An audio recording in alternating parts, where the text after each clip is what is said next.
istirahatkan hati kita dulu ya tadi, supaya tuntas. Istirahatkan hati kita tatkala kita dalam kepanikan, merasa stres, ngebul, ya Bu. Sok aya pernah anu asa ngebul teh meuni asa ek beulah cenah sirah. Nya Kantos ungu kan. mhm, terus resah gelisah teu tiasa tidur kan. Kadang-kadang nggak enak makan, ditanya teu nyambung, ngahuleng gitu nya. Nah, kondisi-kondisi seperti itu sudah di level membahayakan, lamun urang tos masuk ka ranah itu. Ngahuleng we gitu kan, eta emang, nu kitu teh resepeun setan teh. Jalmi nu sok Mhm. hulang-hulang gitu teh pasti gampang kerasukan, gampang Si Socak masuk dan teu ngaraosnya Mi. jin, setan marasuk. Kemudian, dia juga jadi hulang-huleng kan, stres, banyak pikiran. Ada Umi pernah ketemu yang seperti itu.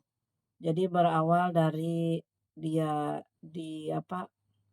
anaknya punya utang ya, jadi utang anak yang mungkin dari pinjol atau apa gitu, yang sangat besar, orang tuanya tidak mampu membayar, akhirnya kan orang tuanya sakit, stres.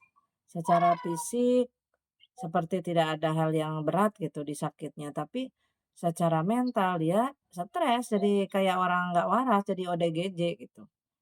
Ketemu orang takut, ketemu ada tamu takut, kadang menjerit sendiri, nangis sendiri, kadang-kadang ngomong sendiri, ya. Nah, itu kan namanya udah kena mental. Nah, ibu-ibu semuanya yang mungkin dalam kondisi nyaris seperti ini, nah perlu diistirahatkan dulu hatinya ya.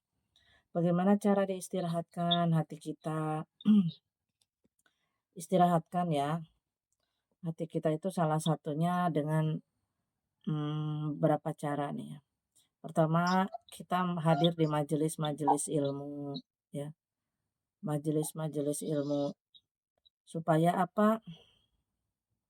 Supaya ada di hati kita itu ketenangan, dapat tenang. Kalau majelis ilmunya itu majelis majelis yang menenangkan gitu. Tapi kalau majelisnya bukan majelis menenangkan, kadang-kadang kan gini, acara ngundang penceramah, tapi ceramahnya itu ngebodor gitu semua. Nyanyi, ngelawak gitu, itu kan bukan majelis ilmu sebenarnya. Kalau isinya begitu-begitu terus gitu sepanjang durasi.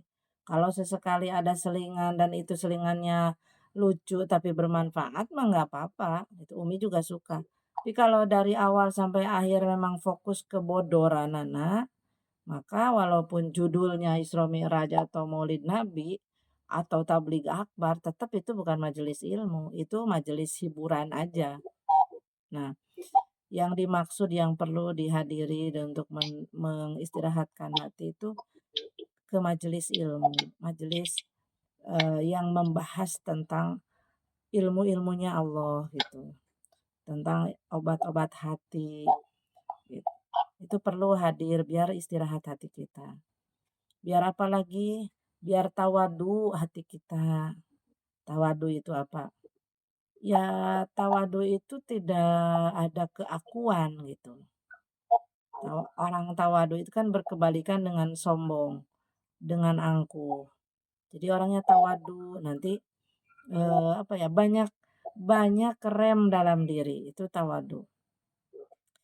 Tidak ingin, memperlihatkan, gitu kan. Tidak ingin aku yang selalu diperlakukan baik, gitu kan. Itu istirahat, karena bagian dari kelelahan hati kita itu juga karena kita berambisi akan sesuatu. Seperti posisi di poligami kan tentu kita nggak mau dikalahkan. Nah, supaya kita ngerem rasa tidak mau dikalahkan, rasa merasa seharusnya aku yang lebih layak dan lain-lain, itu kita harus istirahatkan, salah satunya di majelis ilmu. Ya, biar tawadu, biar rendah hati. Yang kedua, maka istirahatkan hati kita juga dengan duduk bersama orang-orang soleh. Itu bisa membuat istirahat hati kita loh. Istirahat bersama orang-orang soleh. Karena orang mukmin bertemu dengan orang mukmin itu membersihkan hatinya. Ternyata Bu. Orang beriman, orang mukmin itu orang beriman yang benar gitu loh beriman. Orang beriman apalagi orang yang bukan hanya beriman, bersih hatinya, orang yang dekat sama Allah, bertemu, saling bertemu, itu bakal menghadirkan ketenangan jiwa dan saling membersihkan hati. Coba gitu Bu, ketemu orang soleh, itu akan membuat hati kita istirahat.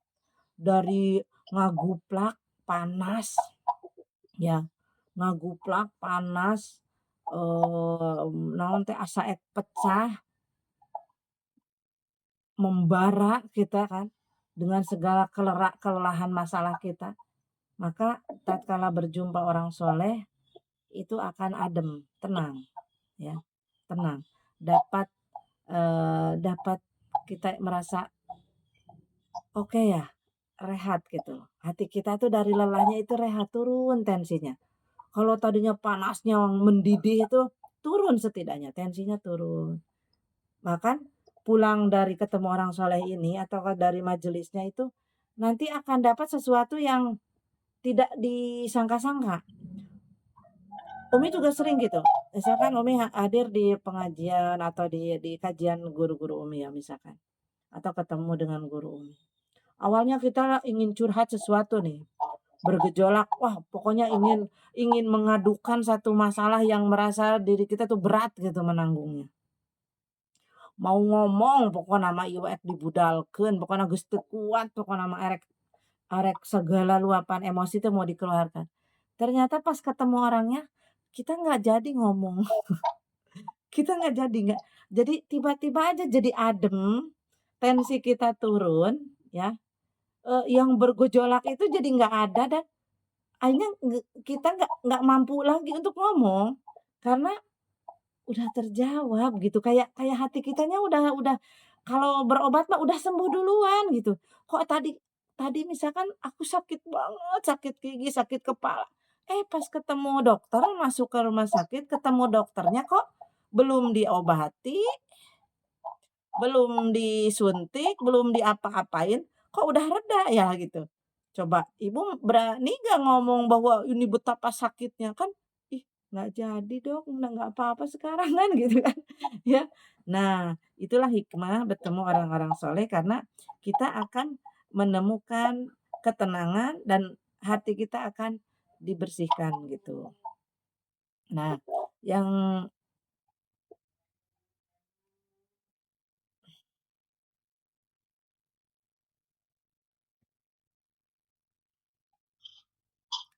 ya ibu-ibu gitu, itu hikmahnya. Yang ketiga, istirahatkan hati itu dengan bertobat ya, dilengkapi dengan tobat, dipompa dengan tobat. Jadi setelah kita sering ke majelis ilmu, bertemu orang soleh, ditambahin, dipompa, digenjot dengan tobat.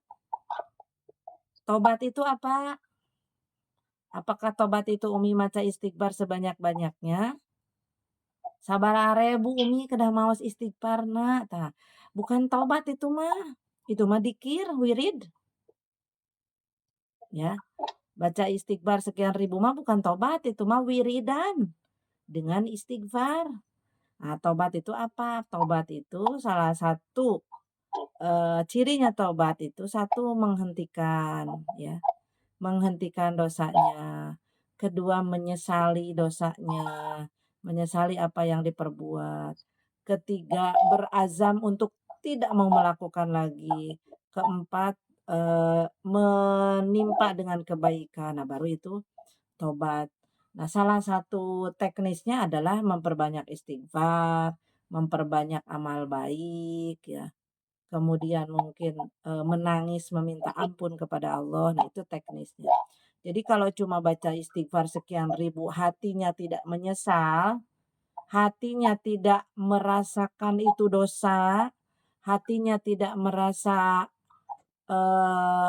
akan, apa ya, tidak akan lagi misalkan nih, astagfirullah astagfirullah astagfirullah, tapi kesalahan yang lalu itu kayak, "Ah, itu mah wajar we, manusiawi," gitu loh. Kita selalu mewajarkan. Kemudian ke depan, ya ke depan kumaha engke gitu kan, apakah dilakukan lagi atau tidak kumaha engke, nu penting mah ayeuna mah urang mah istighfar we 1000, 2000 gitu. Nah, itu bukan tobat ya, belum tobat namanya. Nah, jadi harus memperbanyak tobat. Salah satu cara teknisnya istighfar yang banyak, sholat taubat, kemudian bersedekah, meminta maaf kepada orang per orang, terlebih yang berkaitan dengan dosa-dosa kita. Kalau dulu misalkan kita pernah punya salah selingkuhin suami, minta maaf sama suami. Kita pernah punya salah, sama anak, minta maaf sama anak. Dan hikmah dari kita meminta maaf itu bukan saja memperbaiki hubungan, tapi juga membuat diri kita diberikan ketenangan, diberikan kebahagiaan gitu. Memang orang meminta maaf itu berat sekali, karena apa yang berat itu kan ego kita. Yang berat itu sebenarnya keakuan diri kita. Ah, orang mah teu salah. Ah, orang mah gawe naon minta dihampura. Manya urang kudu minta dihampura ka adik, manya urang kudu minta dihampura ka budak, atau manya urang kudu minta hampura ka si itu. Kita tuh selalu merasa diri kita tuh lebih tinggi dan kita nggak layak meminta maaf, harus orang lain yang meminta maaf kepada kita. Nah, itu kesombongan yang tidak terasa pada diri kita. Nah, itu ibu-ibu dan, apa, ada ada juga dosa yang tidak lubar atau tidak bubar, tidak lunas dengan istighfar, tidak lunas dengan sholat taubat, tidak lunas dengan sedekah. Tapi ada dosa yang mungkin baru bisa lunas, bisa bersih dengan perihnya kehidupan. Nah, ini aduh paling jelek ke Umi nih. Ada kata-kata, ada dosa yang tidak lunas dengan istighfar, tapi harus ditebus dengan perihnya kehidupan, perihnya penderitaan. Jadi bisa jadi derita yang kita alami baik pihak anak, pihak suami, pihak orang tua, pihak tetangga, pihak orang yang nipu, pihak pihak siapapun adalah cara Allah buat membersihkan dosa-dosa kita. Karena dosa kita nggak cukup dengan diistighfari, dengan bacaan istighfar saja. Tapi dosa kita harus dibersihkan dengan perihnya penderitaan hidup. Jelek banget Umi ini kalimat ini. Jadi bagaimana mungkin kita bisa berontak dengan takdir Allah, dengan apa yang digariskan oleh Allah, kalau masalahnya adalah ini cara Allah untuk membersihkan dosa kita. Tentu kita harus bersyukur bahwa masih ada cara untuk menebus dosa kita. Daripada dosa kita dibawa mati, dibawa ke Allah nanti, mau dengan apa nebusnya nanti. Jadi kalau kita masih diberikan derita, masalah, kepedihan, kesedihan, tapi tujuannya misalkan kita sadar itu untuk nebus dosa, pasti kita memilih, "Ya nggak apa-apa deh ya Allah saya sakit, nggak apa-apa deh ya Allah saya, sedih seperti ini, yang penting dosa saya bersih, yang penting saya ngelunas, yang penting saya nggak punya hutang dosa," gitu, ya kan? Tapi masalahnya kan kita nggak dikasih tahu, apakah ini bentuk dari penebusan dosa atau enggak. Tapi kita harus ingat ke sana, bahwa bisa jadi apa-apa yang Allah timpakan, derita kita, kesusahan kita, bisa jadi ini cara Allah membersihkan dosa kita. Ah, ibu-ibu, jadi tatkala kita dikasih pedih, coba ada sedikit pikiran ke sana, "Oh ya Allah mungkin ini ya caramu membersihkan dosa." Karena setiap derita yang diderita hambanya itu, akan membersihkan dosa-dosa. Makanya kenapa mayoritas orang yang mau meninggal itu dikasih sakit mayoritas kan, mayoritas sebelum meninggal itu sakit, walaupun banyak meninggal tanpa sakit, tapi mayoritas dikasih sakit. Bisa jadi itu cara Allah membersihkan dulu dosa hambanya sebelum hambanya kembali. Tukang maksiat, tukang apa ya, Allah kasih sakit. Teu eling-eling eta dibere sakit, tetep we sombong, tetep we dengan kemungkarannya. Kudu ku cara naon deui diberi lebih parah lagi, sampai dia nyawanya sudah di tenggorokan, Allah pun masih beri kesempatan, tapi tetap berdegil, ya udah mati dalam keadaan hina suul khotimah. Udah dikasih peringatan sakit masih belum sadar juga, ya gimana lagi.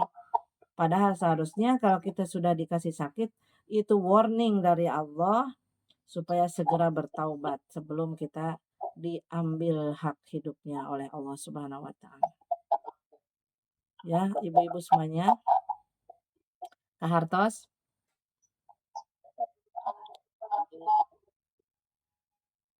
istirahatkan hati kita di 3 tempat tadi, di majelis ilmu, duduk bersama orang soleh, dan bertaubat. Mudah-mudahan dengan begitu hati kita tenang, damai, masalah-masalah bisa kita hadapi, bisa kita atasi dengan happy. Badai boleh datang silih berganti, tapi kita tetap happy menari di atas badai. Ya. Jadi nggak perlu mencegah badai, kita nggak akan kuat. Tapi yang penting kita tetap menari di atas badai. Happy, main ski, ya, naik perahu, terombang-ambing juga tetap we happy. Yang penting kan nyampe nanti ke daratan. Tuh, itu. Badai siapapun akan terus ada di siapapun. Kita kadang-kadang cuma melihat indah pandangan kita kepada hidup orang lain, padahal kita tidak tahu seberapa perih dia menghadapi hidupnya, seberapa getir hidupnya yang sebenarnya, seberapa besar luka yang menganga di dalam hatinya. Kita nggak pernah tahu, kadang kita selalu iri dengan kehidupan orang lain yang nampak tak bermasalah, padahal dia juga sama, bahkan mungkin lebih perih, lebih berat masalahnya daripada kita. Betul. Rumput tetangga selalu nampak lebih hijau daripada rumput kita.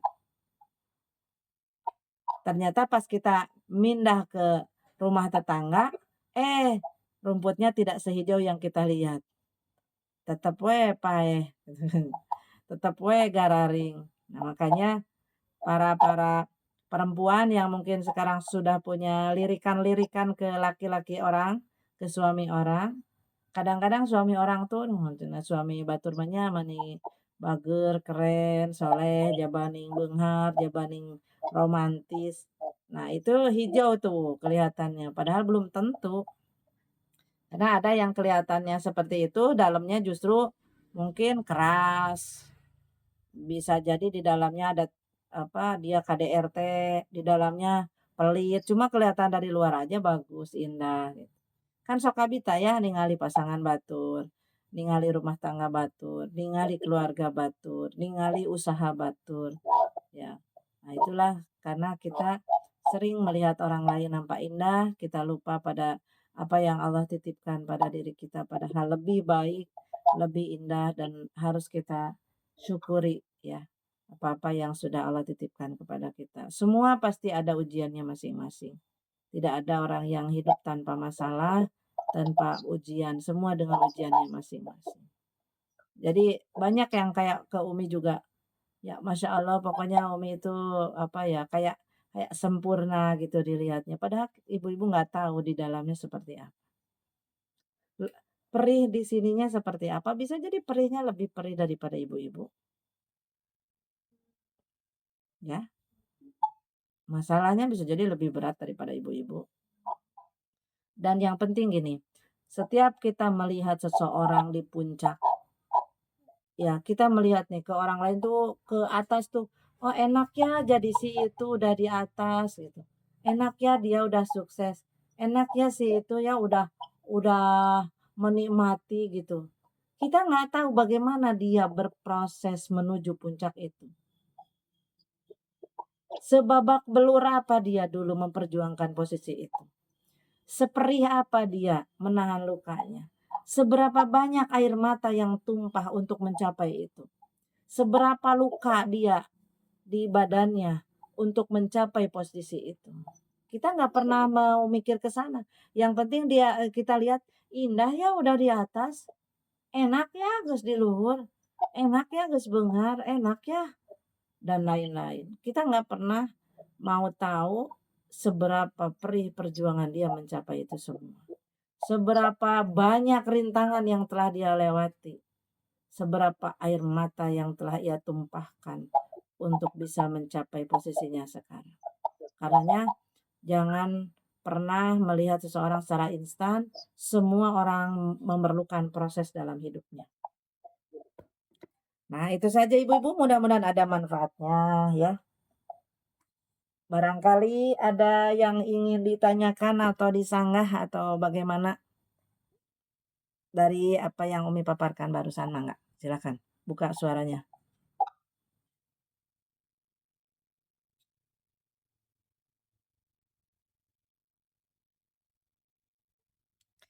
Bu-ibu, halo, araya kene ya teh. Manira teh. Umi. Ya teh. Ya teh kumaha mangharulang teh. Sok nyaur. Naon nu nu anu ditampi ku ibu-ibu ku ngadang Umi teh. Ibu-ibu teh asa kasindir, asa kacabok atawa ibu-ibu teh nuju narundutan ya. Yang merasa Umi majelek Mi.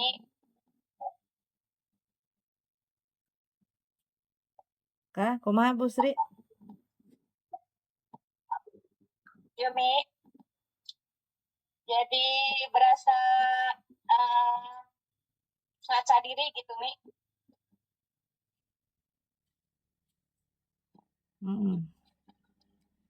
Kayak sekarang kan punya sakit. Punya sakit belasan tahun gak sembuh-sembuh. Sekarang mah mikirnya kayak, ya Allah mudah-mudahan ini tuh gitu buat dosa-dosa yang saya lebih banyak gitu nih. Mudah-mudahan penggugur dosa-dosa gitu. Ditipu orang berkali-kali, mudah-mudahan memang lagi ngebersihin dosa-dosa saya di masa lalu yang nggak terhitung banyaknya, yang saya kadang nggak sadar. Apalagi dosa ke orang tua yang orang tuanya udah nggak ada, udah nggak bisa dimintain maaf, kecuali kirim doa gitu. Jadi biar lebih, ya biar jadi lebih tenang gitu nih Mi. Jadi tadi teh kata-kata Umi itu banyak yang majelek banget ke saya mah.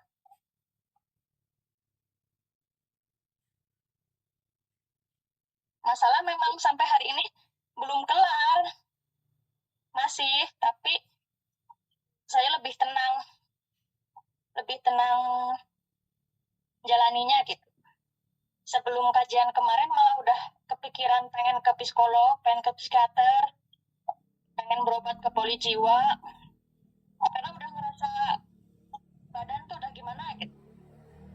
Pikiran udah nggak jernih, ke anak-anak juga jadi gampang emosi, salah anak sedikit kita langsung kepancing.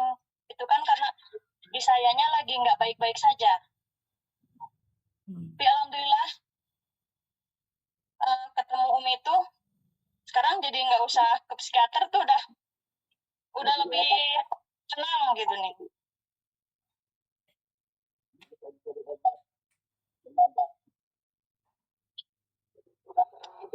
Alhamdulillah. Ya gitu dah. Emang sebelumnya gangguan terberatnya apa teh yang sampai teteh mau ke psikolog, psikiater? Ya itu punya hutang. Enggak, gangguan kejiwaannya bukan masalahnya. Gangguan kejiwa yang terasa bahwa teteh tuh harus diobati itu apa? Karena kayak nggak bisa menghadapi pikiran-pikiran itu, nggak bisa menghadapi pikiran dengan banyak masalah tuh, kayak otak tuh kayak mau pecah gitu nih Mi. Kayak nangis nggak jelas, udah teriak-teriak sendiri sih, posisi sendiri di rumah gitu. Nanti main lagi sama teman-teman mah ketawa-ketawa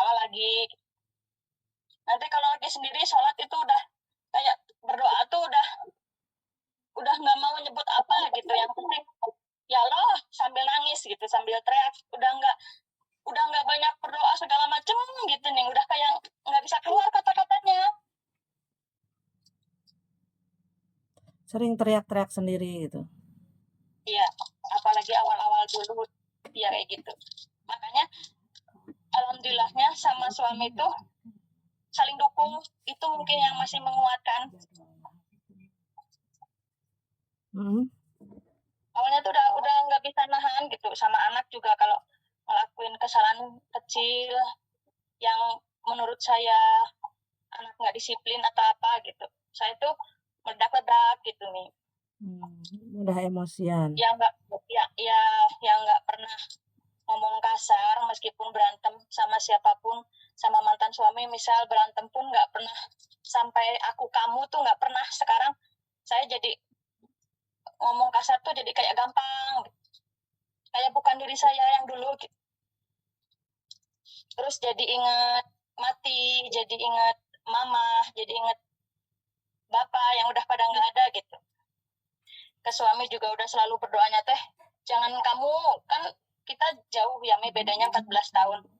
Kalau menurut logika mungkin suami yang pergi dulu gitu kan, kalau menurut usia. Saya itu selalu berdoa, jangan, saya nggak akan sanggup.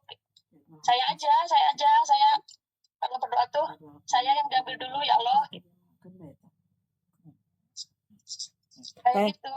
Teh Sri, buka videonya gak? Oh gitu, gak apa-apa.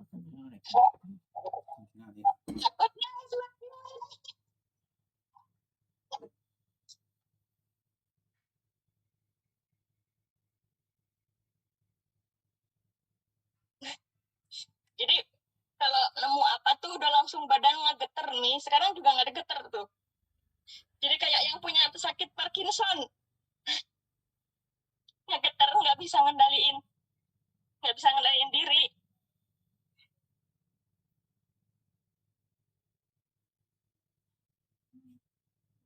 Jadi kadang kalau lagi sakit mah, ya Allah, untung orang tua udah nggak ada.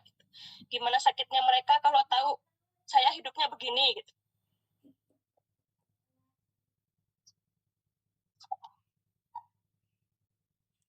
Sakit teteh setelah orang tua meninggal? Sakitnya ketahuannya setelah orang tua meninggal? Enggak, setelah menikah. Oh, jadi orang tua tahu kalau teteh sakit ini? Tahu yang mama tahu kalau bapak meninggal pas saya masih gadis. Kalau kambuh sakitnya itu gimana? Kalau stres. Kayak gimana reaksi sakitnya?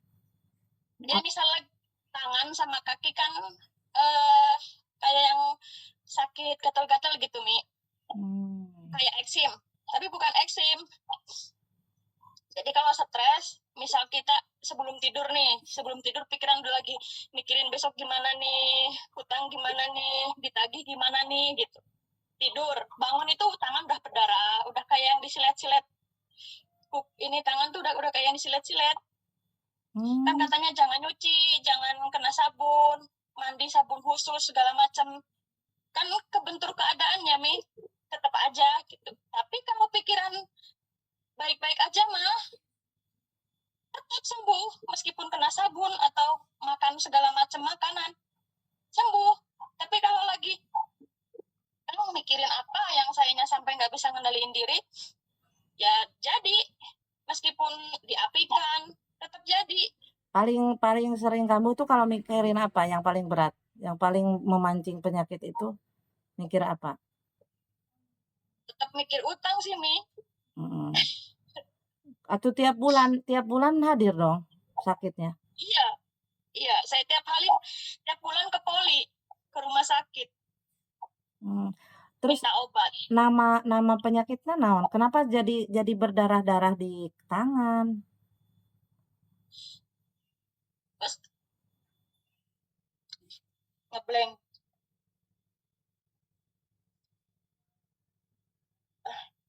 Imun, Mi. Autoimun. Penyakit imun. Ya, autoimun tapi kulit. Psoriasis. Autoimun kan banyak. Tapi kalau yang di aku teh kulit. Jadi jaringan kulit tangan sama kaki. Jadi kayak badan itu kalau kita stres disangkanya ada virus gitu. Disangkanya ada musuh.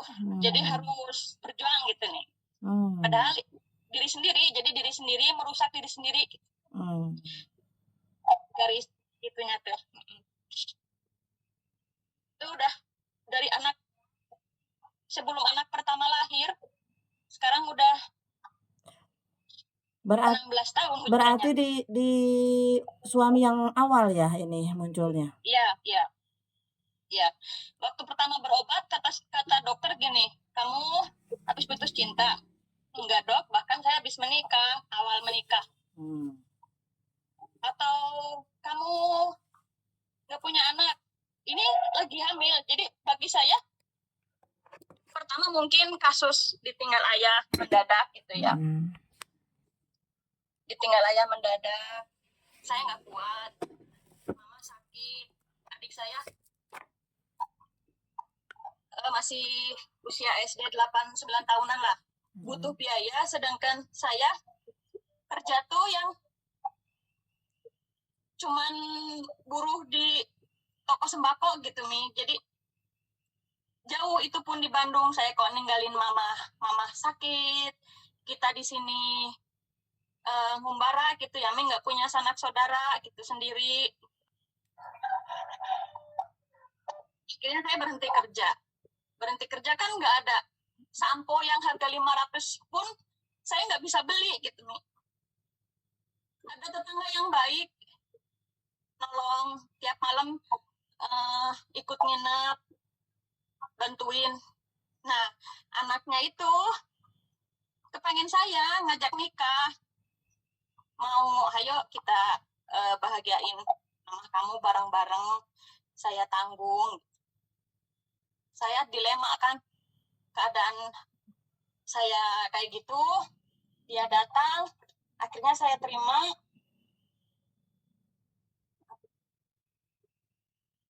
Maaf anak-anak mau sekolah. Jadi itu mungkin satu tekanan yang saya nggak sadar di hati sebenarnya, itu mengambil keputusan menikah. Lalu ternyata langsung punya anak. Padahal waktu itu saya baru keterima kerja, tapi suami saya nggak bolehin gitu, karena kerjanya waktu itu jadi wartawan kan, riskan mungkin. Dan suami itu yang akhirnya mengecewakan juga. Iya, iya. Saya yang dibesarkan mungkin termasuknya yang dimanja sama maksud dimanja teh, sakit saya diurus gitu kan, kelihatan lah disayangnya teh. Bukan yang disayang nggak pernah ngapa-ngapain di rumah tuh, bukan. Didikannya bukan kayak gitu, tapi kasih sayang bapak teh kerasa pas ketemu suami, jauh segala macamnya dengan bapak saya. Nah, di situ mungkin saya ngerasa terlalu berekspektasi gitu nih, karena saya tadinya dapat bapak yang kayak gitu, ternyata nemu suami yang berkebalikannya, jadi sakit sendiri gitu mungkin nih.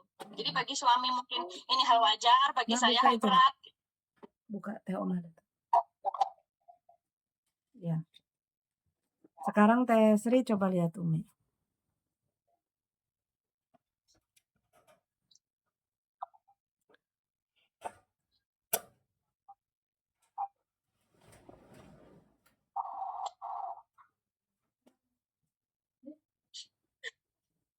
Mi jangan suruh lihat Umi.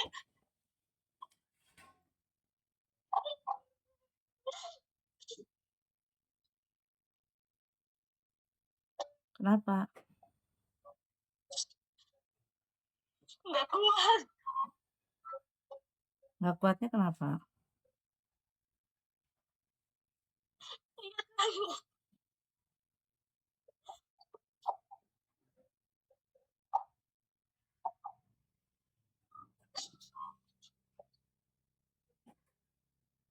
Saya tuh takut nggak bisa.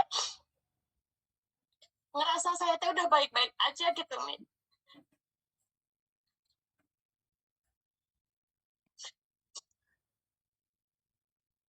Saya takut disangka nggak bahagia sama kehidupan sekarang. Padahal enggak, bahagia gitu. Tapi kalau kayak gini, saya tetap nangis lagi, sakit lagi. kayak nggak nerima takdir, ingin dilawan gitu Mi. Jangan dilawan teh.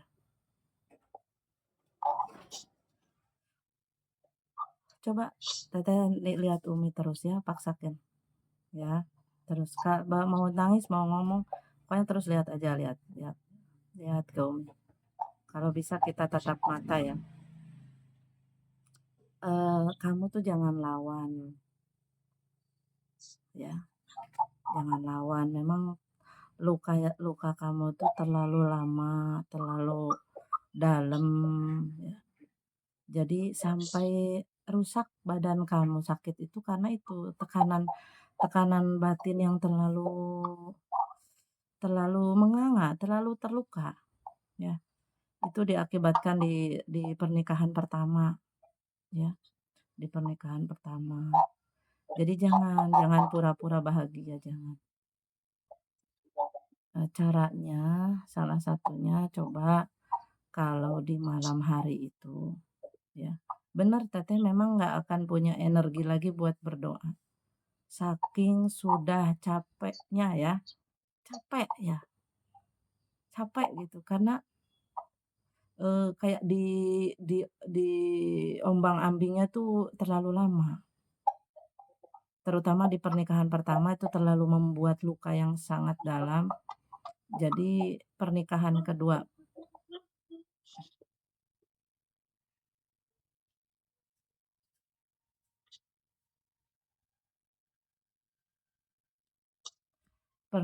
keduanya akhirnya juga kebawa-bawa kan, padahal pernikahan yang kedua sudah cukup bahagia. Coba teteh kalau malam, kalau bangun ya, bener nggak usah minta apa-apa, ya, nggak usah minta harta, lunas utang dan lain-lain.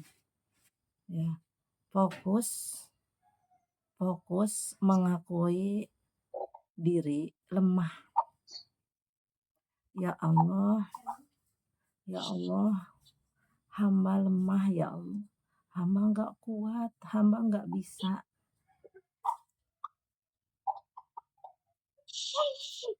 Hamba nggak mampu ya Allah, hanya Engkau yang mampu. Gitu aja terus akui.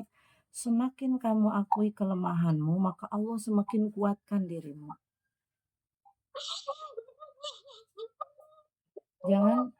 Jangan kamu pura-pura kuat. Coba akui aja, tapi jangan depan manusia ngakunya. Akui, jadi depan manusia benar kamu harus nampak baik-baik saja, nampak kuat. Tapi coba tatkala kamu sendirian di malam hari, tidak ada siapa-siapa, kunci pintunya, gelapkan tempatnya. Kamu menjerit ke hadapan Allah, ya Allah, hamba lemah ya Allah, hamba nggak kuat.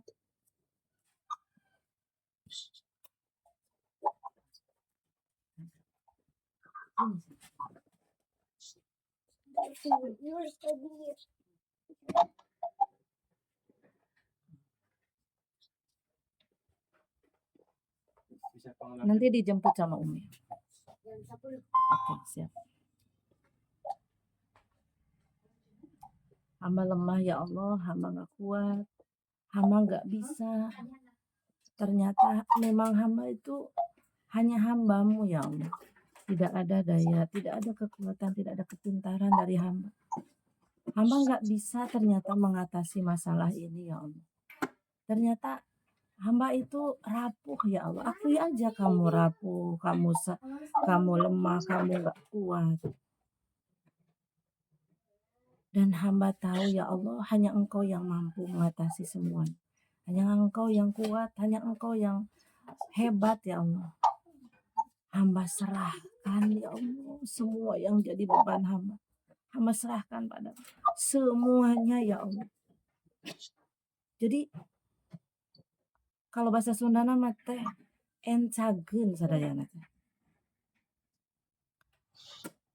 Tos teteh tuh udah nanggung karung, misalkan beban di karung beras lah misalkan, itu dua kintal beras harus teteh panggul bertahun-tahun sampai teteh sakit badan Dan Teteh mau pura-pura kuat, sampai kapan mau pura-pura kuat? Udah, nyerah aja. Ya Allah ternyata berat ya, nggak bisa. Udah, encageun, jeung pasikeun ka kanu lebih kuat.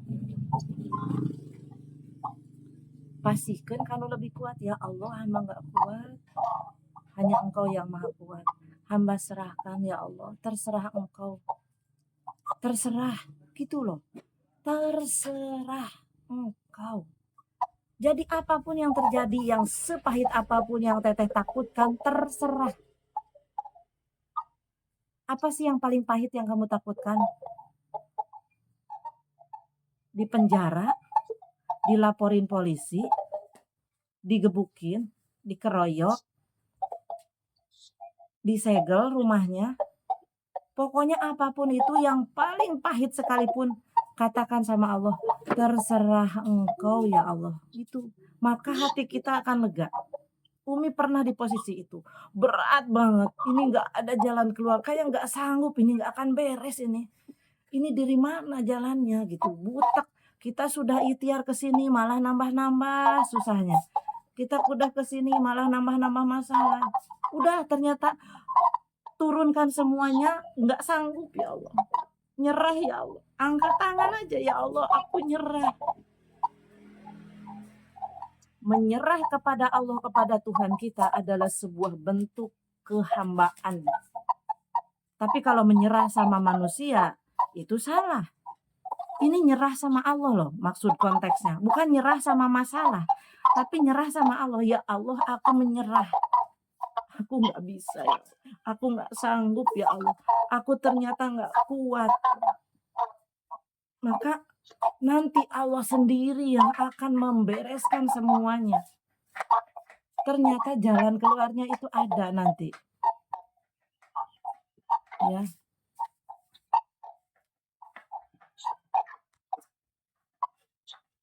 Ternyata nanti Allah datangkan bala bantuan dari arah-arah yang tidak kita sangka-sangka.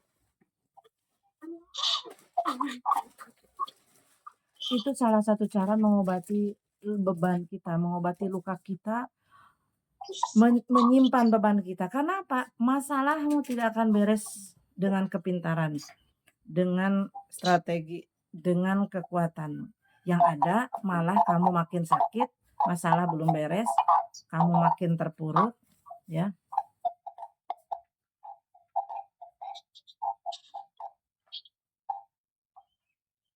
Maaf ya, beberapa Umi bisukan dulu ya. Umi bisukan dulu beberapa karena keluar suara. Jadi begitu ya, Teh. Biar Teteh plong. Mudah-mudahan dengan cara seperti itu, Teteh nanti membaik, sembuh. Karena kesehatan itu penting ya. Kita dengan sehat bisa berpikir jernih, bisa berikhtiar lebih baik, bisa menikmati hidup kita yang Allah titipkan, anak-anak dan lain-lain. Kalau sambil sakit gimana urusannya akan beres. Uang yang ada habis terus pakai berobat dan lain-lain. Jadi Teteh harus sembuh ya. Jangan biarkan masalah ini menggerogoti diri Teteh, menggerogoti fisik kita. Ya. Sehatkan. Itu salah satu cara yang pernah Umi lakukan dan itu melegakan hati kita. Hati tenang, happy, maka fisik kita akan menguat, akan membaik. Apalagi itu masalahnya kan autoimun, imunitas. Jadi Teteh nggak ada imun, lemah gitu. Kenapa lemah? Ininya dari mentalnya, dari batinnya. 80% penyebab sakit fisik itu dari mental, dari emosi, dari pikiran, bukan dari makanan, bukan dari masalah interaksi dengan sabun, bukan masalah kita kurang apa, tapi dari sini, dari mental kita, emosi. Ya. Nanti Umi buka deh, autoimun penyebabnya apa. Umi ada bukunya. Karena Umi pernah belajar. Dan itu kunci kebahagiaan, kunci kesehatan adalah dengan bahagianya hati kita. Dari sini bahagia, tenang, maka akan menularkan energi ke semua sendi-sendi, semua urat-urat, semua darah kita happy. Makanya orang yang punya semangat hidup tinggi itu akan memiliki usia yang lebih panjang. Ada teman Umi kanker darah stadium 3 sudah mau pokoknya kalau teman-temannya udah puluhan yang meninggal dunia, dia bertahan sampai 16 tahun menghadapi kanker itu dan sekarang dinyatakan sembuh. Padahal itu sudah pernah buta sampai tidak melihat berbulan-bulan, sudah tidak bisa jalan, sudah, nggak bisa bicara, udah dilalui semua proses-proses pahitnya. Sampai udah dioperasi tulang belakang, sumsum tulang belakangan. Sudah pakai pen, sudah macam-macam pokoknya. Udah harta mah udah habis sampai satu satu biji obatnya 2 juta, satu biji obatnya 2 juta. Pokoknya udah didonasi dari mana-mana, dia udah jual apapun semuanya. Dan kemarin ada informasi dia masih, bisa dinyatakan bersih dari kankernya, dan itu keajaiban. Kenapa?